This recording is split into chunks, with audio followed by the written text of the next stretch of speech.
Horror. जब मैं ये वर्ड बोलता हूँ हॉरर, तब आपके मन में क्या आता है? भूत, प्रेत, हॉन्टेड हाउसेस या कोई साइंस फिक्शन मूवी का कोई क्रिएचर। बट क्या आपको पता है कि इस दुनिया की सबसे हॉरिफिक चीज क्या है?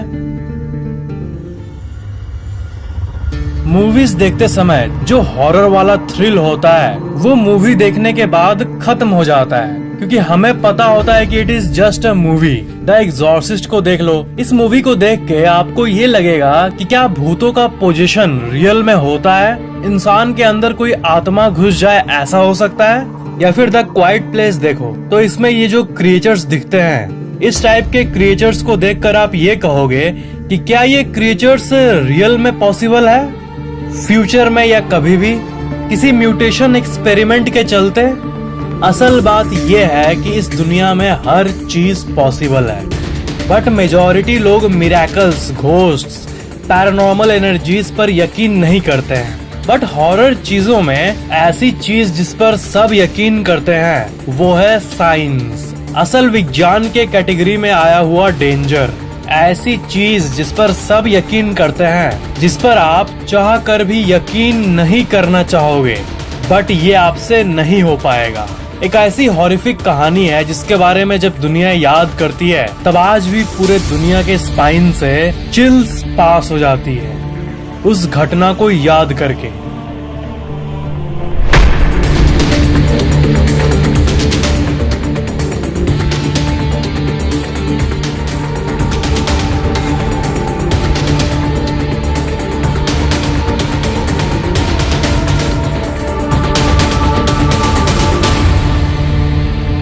The Chernobyl incident. इस दुनिया का हर एक जीव, हर एक एलिमेंट, हर एक प्लैनेट, इंटायर मैटर एटम से बना है, परमाणु से। हर एक एटम में एनर्जी होता है। एक एटम बहुत ही ज्यादा छोटा होता है। आपका ये जो पूरा फिस्ट है, आपका ये हाथ, इसमें करीब इतने एटम्स है। इतने सारे एटम से मिलाकर आपका हैंड बना है, और हर एक एक एटम में इनक्रेडिबल अमाउंट ऑफ एनर्जी होता है। और इसी एनर्जी को आइडेंटिफाई करके इंसान ने एटॉमिक एनर्जी को डिस्कवर किया और उसे यूज करना शुरू कर दिया, कुछ बुरे कामों के लिए और कुछ यूजफुल कामों के लिए। और यूजफुल के कैटेगरी में आता है न्यूक्लियर पावर प्लांट्स, जिसे एटॉमिक पावर प्लांट भी कहा जाता है। एक एटॉमिक पावर प्लांट में बहुत सारे रिएक्टर्स होते हैं, और उस रिएक्टर के अंदर एटम की एनर्जी यानी एटॉमिक एनर्जी का यूज करके हीट पैदा किया जाता है उसके अंदर, और उसी हीट की मदद से एक बड़ा टरबाइन घूमता है और उसी से बिजली प्रोड्यूस होता है। इंडिया में करीब 22 ऑपरेटिंग न्यूक्लियर पावर रिएक्टर्स मौजूद हैं, और पूरे दुनिया में 440 से भी ज्यादा न्यूक्लियर पावर रिएक्टर्स मौजूद हैं। सबसे ज्यादा रिएक्टर्स यूनाइटेड स्टेट्स में मौजूद हैं, 95, followed by France, 56 nuclear reactors. ये जो आप साइन देख रहे हो, ये दुनिया की सबसे खतरनाक साइंस में से एक है, जिसे कहते हैं रेडियो एक्टिव साइन। जहाँ भी न्यूक्लियर एनर्जी से रिलेटेड चीजें होती हैं, वहाँ पर एक ऐसा डेंजर मौजूद होता है जो कि इनविजिबल होता है, रेडिएशन। इसलिए हर एक न्यूक्लियर प्लांट में सेफ्टी सिस्टम्स होते हैं, वर्कर्स के लिए स्पेशल कपड़े होते हैं, और सारे नेसेसरी प्रिकॉशंस मौजूद होते हैं न्यूक्लियर प्लांट्स के सिस्टम में। बट कभी कभी हादसे हो जाते हैं। 26 अप्रैल 1986, टाइम सुबह के 1:23, लोकेशन चेरनोबिल, यूक्रेन। जिस जगह पर यह डिजास्टर हुआ उसके सामने ही एक बड़ा शहर था, प्रिप्यत नाम का, और वो एक बहुत ही फेमस शहर था, और लोग वहाँ खुशी खुशी रहते थे।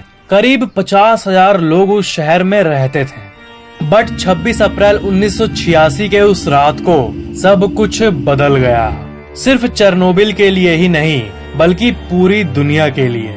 प्रिप्यत शहर के रहने वाले लोगों को अचानक से एक लाइट दिखी, एक बहुत ही ज्यादा चमकती हुई लाइट जो कि आसमान की ओर जा रही थी। लोगों को ये लगा कि ये नॉर्मल सा कोई फैक्ट्री में आग लगने वाला इंसिडेंट होगा, और वो इलाके के सारे लोग उस इंसिडेंट को एक ब्रिज पर खड़े होकर देखने लगे। बच्चे, बूढ़े, जवान, सब कोई घर के बाहर निकलकर डिस्कस करने लगे कि आखिर हुआ क्या। इस बात से अनजान कि रेडियो एक्टिव कणें उनके स्किन को चीरते हुए उनके बॉडी सेल्स के अंदर कैंसर पैदा कर रही थी। वो ब्लास्ट इतना पावरफुल था कि वो कुछ ही सेकंड्स में चेरनोबिल और उसके आसपास के पूरे शहर में रेडियो एक्टिव डस्ट को फैला दिया। सिर्फ पास के शहरों और इलाकों में ही नहीं, बल्कि जहां पर प्लांट था उससे 30 किलोमीटर दूर तक ये dangerous invisible radio active particles फैल गए। और ये सब हुआ था एक गलती के चलते। कुछ देर पहले उसी रात को चेरनोबिल के साइंटिस्ट्स उस न्यूक्लियर पावर प्लांट के अंदर सेफ्टी टेस्ट कर रहे थे। इस घटना को आप गलती भी कह सकते हो या फिर लापरवाही भी, क्योंकि एनाटोली डियाटलोव जो कि उस रात उस टेस्टिंग वर्क को सुपरवाइज कर रहे थे, वो कुछ इम्पोर्टेंट प्रोटोकॉल्स को फॉलो नहीं किए थे। न्यूक्लियर पावर प्लांट में कुछ भी करने के लिए एक हार्डकोर सेट ऑफ रूल्स होते हैं। उन्हीं रूल्स को उन्होंने नजरअंदाज कर दिया। फिर उस गलती के चलते अचानक से उस रिएक्टर का पावर बढ़ने लगा। अचानक से हैवी पावर सर्ज होने लगा। न्यूक्लियर प्लांट्स के अंदर जो फ्यूल रॉड्स होते हैं, जो कि मेन प्रोसेस के दौरान बहुत गर्म हो जाते हैं, वो बहुत ही ज्यादा गर्म हो गए। इवेंचुअली साइंटिस्ट्स ने जल्दी से उसको पानी में डालकर ठंडा करना चाहा, बट वो फ्यूल रॉड्स इतने गर्म हो गए थे कि पूरा का पूरा पानी का टैंक 1 सेकंड में भाप बनकर उड़ गया और स्टीम और हीट का एक इमेंस बिल्डअप बना और फाइनली वो 4th न्यूक्लियर रिएक्टर एक्सप्लोड कर गया। और उस रिएक्टर के अंदर जो मेन पार्ट होता है, कोर, वो इतनी तेजी से ब्लास्ट हुआ कि वो एक्सप्लोड होने के बाद 8 टन रेडियो एक्टिव मटेरियल्स को हवा में रिलीज कर दिया। उस रेडियो एक्टिव क्लाउड की जो टॉक्सिसिटी थी, जो जहरीलापन था, वो जापान के हिरोशिमा इंसिडेंट से 400 गुना ज्यादा थी। चेरनोबिल का वो रेडियो एक्टिव डस्ट 30 किलोमीटर से भी ज्यादा दूर फैलने लगा।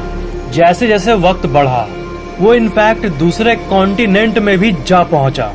यूके में, पोलैंड, बेलारूस, लिथुआनिया, हंगेरी, इन सारे कंट्रीज में कैंसर पैदा करने वाला रेडियो एक्टिव डस्ट फैल गया, सिर्फ इस एक न्यूक्लियर पावर प्लांट के फटने के चलते। चेरनोबिल के सबसे नियरेस्ट सिटी प्रिप्यत में, जैसा कि आपको अभी पता चला, 50,000 से भी ज्यादा लोग रहते थे। इस इंसिडेंट के बाद उन सब को शहर छोड़ना पड़ा और प्रिप्यत नामक ये शहर आज भी पूरा खाली है। क्या आपने कभी गूगल में किसी जगह का पॉपुलेशन सर्च किया है और आपको 0 देखने मिला है? यह है प्रिप्यत, एक अबैंडन्ड शहर। प्रिप्यत के शहर का अभी का आप पिक देखोगे तो आपको वहां पर मौजूद बहुत सारी चीजें देखने को मिलेंगी जो कि सालों से अनटच्ड है। ऐसा मानो कि जमा हुआ है, एक फ्रोजन जगह की तरह। उन फैमिलीज की यादों में जो कभी यहाँ हंसते खेलते रहती थी।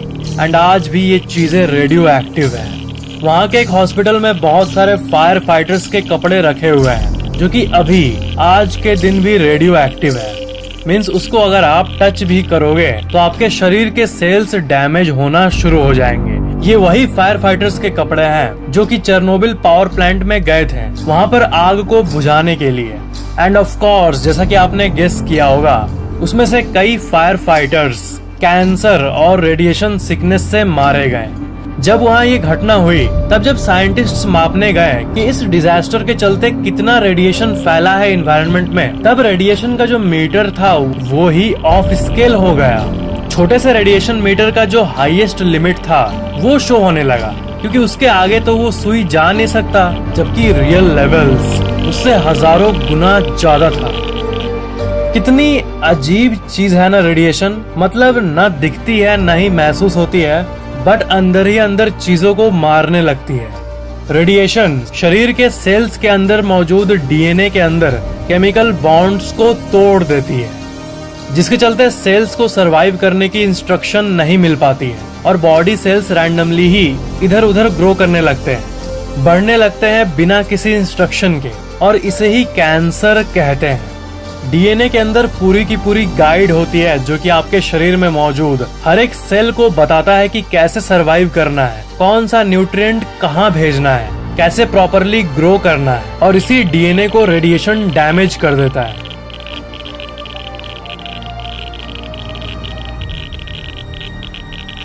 और पेड़ों में भी ये लाइफ को लिटरली खत्म कर देता है।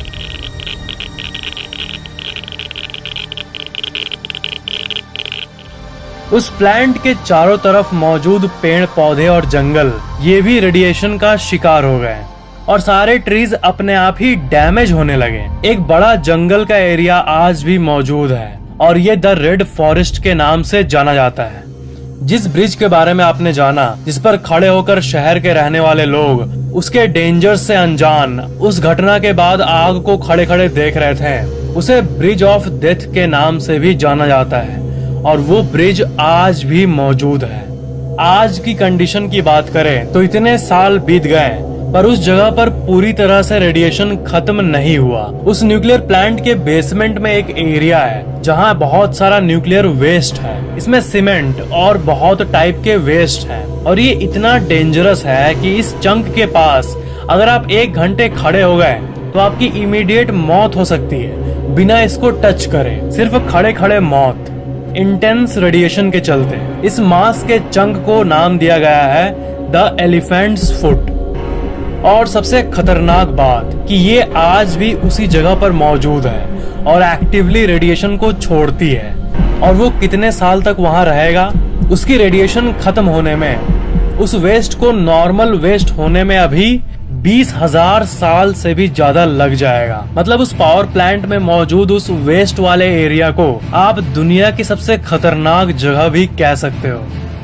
अगर उस घटना के दौरान ये वेस्ट बेसमेंट के बदले ऊपर आ जाता या किसी तरह प्लांट से बाहर आ जाता, तब जो होता that is beyond anything you can imagine. अभी के टाइम पर चेरनोबिल के उस पावर प्लांट के चारों तरफ एक सार्कोफेगस बना दिया गया है, एक ऐसा स्फीयर जो कि डेंजरस रेडिएशन लीक को रोकेगा, उस एलिफेंट फुट से रेडिएशन बाहर आने से रोकेगा। और अब साल 2020 के बाद की बात करें तो उस जगह के चारों तरफ पेड़ पौधे भी अच्छे खासे खिल रहे हैं, बट चेरनोबिल के बेसमेंट में मौजूद वो दानव, वो एलिफेंट्स फुट आज भी मौजूद है। बट उस सार्कोफेगस के चलते उसका रेडिएशन अंदर ही पैक्ड है। तो ये थी दुनिया की सबसे वर्स्ट घटना की कहानी, जिसको अगले 20,000 सालों तक इंसान को भुगतना पड़ेगा। Thank you for watching.